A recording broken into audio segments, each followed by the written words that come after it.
Hey guys, and welcome back to my YouTube channel.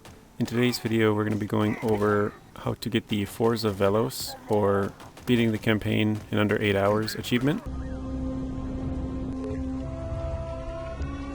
This is a fairly straightforward achievement, but there's some things that you can do to help you. Obviously if you beat the game you have a little better idea of where to go. If you play it on easy, that's going to give you easier enemies, less enemies. I don't think most people will have an issue with getting this achievement, as it took me 5.5 hours on my second run and I went to get the Sheila achievement. But if you're trying to collect all the collectibles, I would suggest doing that in the first 2 missions. Throughout the campaign there's a lot of parts where you could just grapple forward and either bypass these guys or at least go on a more straight path.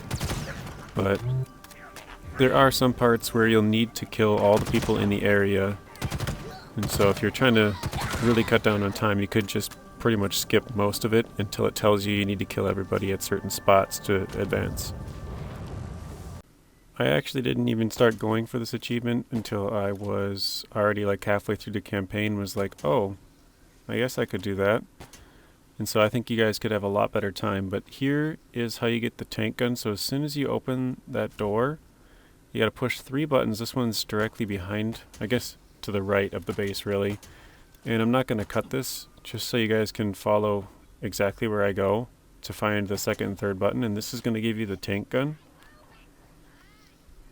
And it'll also do a little airstrike on the end point of the third mission. So it'll make it a lot easier.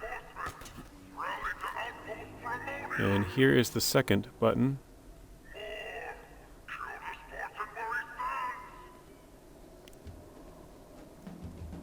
And then from here we're going to go more to the right.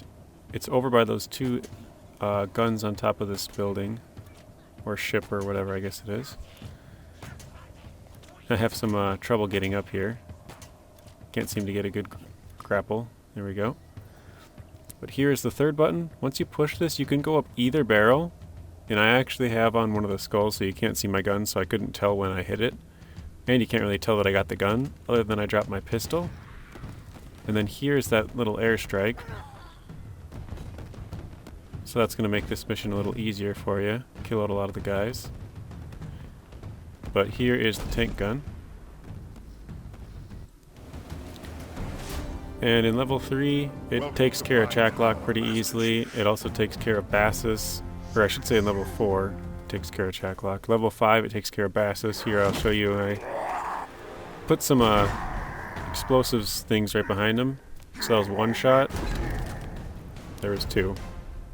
So if you get that tank gun, it's unbelievably powerful. Makes it so much easier. The only thing is you have to kind of jump to shoot it, because it shoots from your feet, sort of, if that makes any sense. And once you start the mission Nexus, you can't go back to the open world until you beat the game. So if there's any amount of cores that you want for a certain upgrade, then I would suggest going to get all of those cores, because you're not going to be able to get it unless you do those beforehand. And I guess that goes with the Valor too. If there's a certain gun or something that you want, you should probably do that beforehand, but it's really not too bad. I've also heard of people upgrading their jetpacking ability and just flying through these levels with just, once you get it upgraded all the way, you have 4 seconds of invisibility, so you can pretty much just go undetected. Then once you get to the mission The Road, you can pretty much skip this entire mission. Like, you can go down the side. That's what I did anyways. Just go down the right hand side. I don't know about the left, that's the one I took. And there are some drop pods that'll come down of enemies, but you can pretty much just skip all the way down to it. And then you'll have to hold out in the House of Reckoning, do a couple of missions. I shouldn't say a couple of missions, a couple of training sessions in here. Those are pretty interesting. There are 2 hunters that takes a little bit of time, but honestly on easy they're not really that hard. None of this really is, it's just to beat it in 8 hours. And then when you get to this level, I forget this guy's name, but if you go downstairs, it makes it a little easier, because every time you give him damage, he goes back upstairs. But again, on easy, it's really not that bad. So you can, especially if you have the tank gun, you can pretty much take out these guys super easily. And then when we get to the further into the House of Reckoning, we fight Eshram. The shield's down. Now's your chance.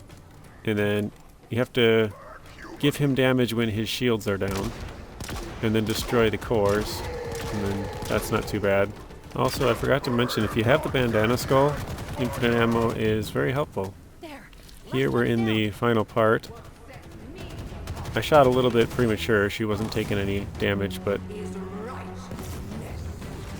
yeah, you want to get somewhat close to her, but not too close, because she'll just melee you.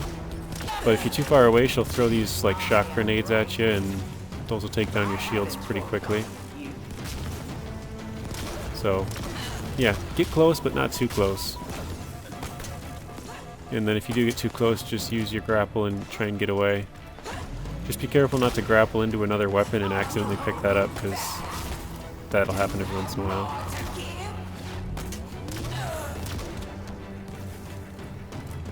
But yeah, if you've gotten this far, congratulations. And I'll have more videos like this coming out soon, you guys, so thanks for watching. Hope you enjoyed. What you need. Tell them. I am sorry. Thank you guys for watching. If you want to watch another video, there's a random video on screen and another playlist. Please be sure to share the video, like it, comment, and subscribe. Turn on those bell notifications so you're notified when I upload. And until next time, peace.